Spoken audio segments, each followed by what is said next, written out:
All right, hockey fans, welcome to another edition of Snapshots, a hockey development podcast.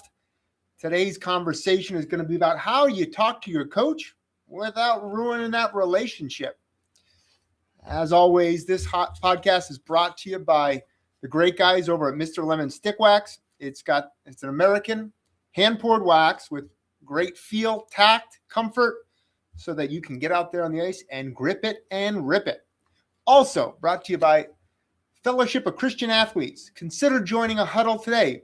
Fellowship of Christian Athletes is a nationwide company that is in almost all 50 states, all across this great nation, that brings athletes together to worship and explore their Christian faith. Now, how to talk to your coach. This is a tough one. You know, a lot of kids make some real blunders here because they just aren't used to those, player to adult conversations, and catching them at the right time or avoiding some of these very common roadblocks can make for a better relationship. One conversation with your coach can either build trust or completely damage your reputation, or damage the relationship. Today, we're going to talk about how players should approach those conversations, because every player wants to know, what their situation is going to look with ice time, power play opportunities, who they're playing with, in and out of the lineup, future opportunities in college, and just their expectations of what their playing experience should be. Now, understanding the coach's perspective, that's the shoes I've been in for the last 20 years.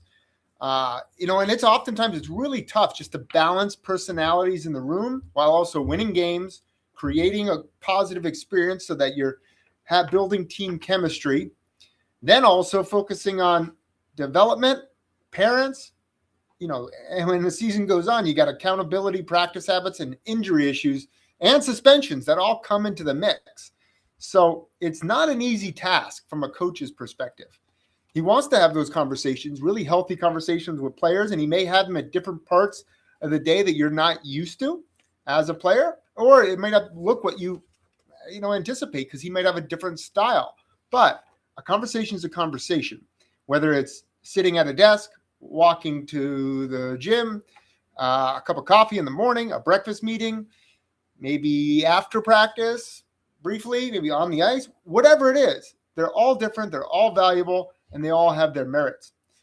So number one, for the players, it's important, pick the right time. I've had young kids during a game look over their shoulder and ask me, "Coach, can I get on the power play?"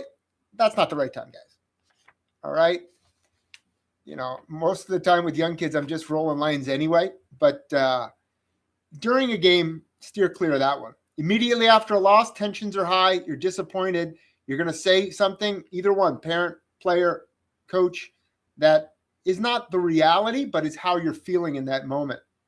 Right after getting scratched, that could be like before your team is about to go on the ice, and the coach is starting to focus on the game and the combinations he has and the players in that lineup. So to come up to a coach while he's got limited time and he's beginning to focus on that game, that's another one too. Just steer clear of that one.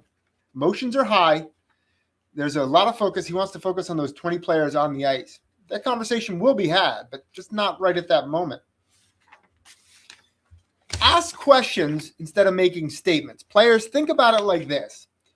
Instead of saying, "I deserve more ice time," say, "Coach, what can I do to improve more, earn more opportunities?" Instead of saying, "You never play me," being accusatory, say, "What areas of the game should I focus on?" One sounds defensive, one sounds coachable. And you want to, as a player, be in that coachable framework. Listen more than you talk. My dad used to always say, you have 2 ears and 1 mouth for a reason. You should be listening twice as much as you are talking. Many players ask questions, but then they're not listening for the answers. So don't interrupt players.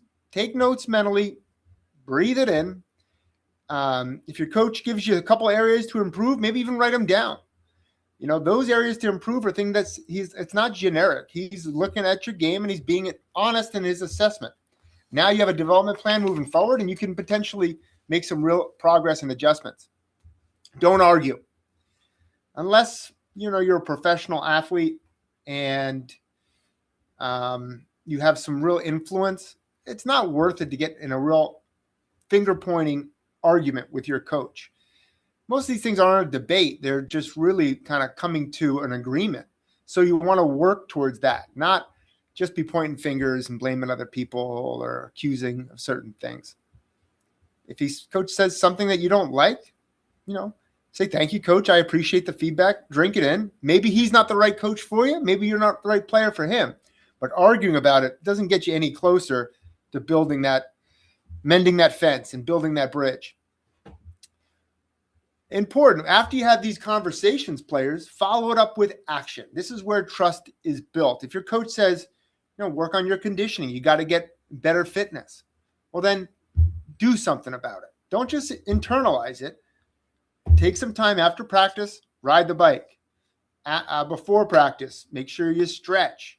Days off, don't treat them as days off until you're equally as fit as your line mates. If your coach says, be louder on the bench, we want to have you more engaged in the game.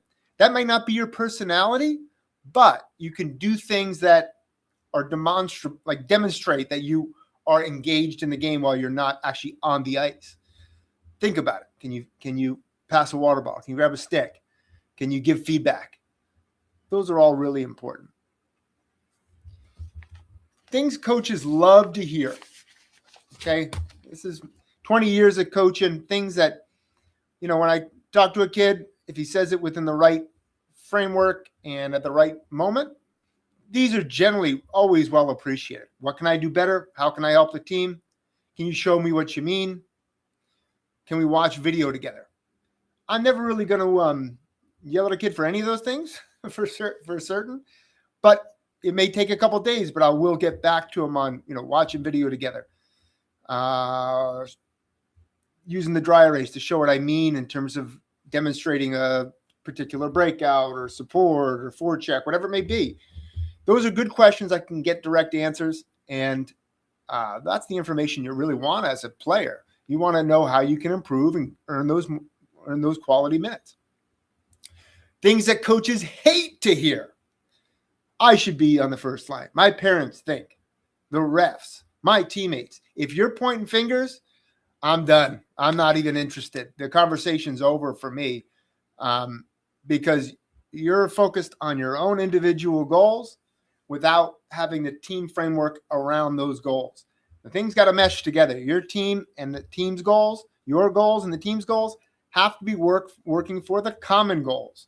And if you're just saying, oh, I should be here, I should be there, that guy stinks, you're looking at other people pointing fingers instead of pointing the thumb. So final thoughts, your relationship with your coach is part of your development. Every conversation should leave your coach thinking, that's a player I need on my team. That's a player I want here. Not that player's just out for themselves. The best players aren't always the loudest. They're the most coachable. That's one thing I see over and over again. They ask good questions, they accept feedback, and then they go to work implementing that feedback. If you can master that skill, you'll earn respect at every level of hockey in your career.